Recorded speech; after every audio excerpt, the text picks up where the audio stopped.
You are standing on a shoreline with 600 elite war chariots charging toward you, and your only escape route is a deep, dark ocean. Most of us think we know the story of the Exodus, but we rarely talk about the sheer terror of that specific moment on the beach. This is the story of how God takes a dead end and turns it into a highway of deliverance for millions of his people.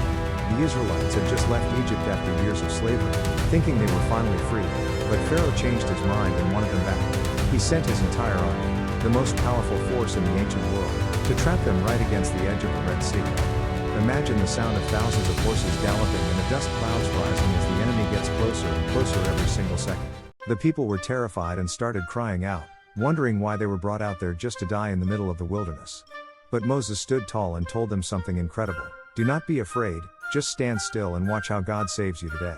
Then, God told Moses to move forward and lift his wooden staff over the water, and something impossible started to happen in the dark. A massive wind began to howl, blowing all through the night, pushing the heavy tides back until the sea literally split in half. We are talking about towering walls of water on both sides, held back by an invisible hand, creating a path through the deep. Millions of people, including grandmothers and little children, stepped onto the seabed and found that the ground was completely dry and firm. As the morning light broke, the Egyptian army chased them into the gap, thinking they could catch them, but the sand became a trap. Their chariot wheels started falling off and their horses panicked as the ground turned to mud beneath the weight of their heavy armor. Just as the last Israelite stepped onto the far shore, the walls of water collapsed with a thunderous roar, swallowing the entire army whole.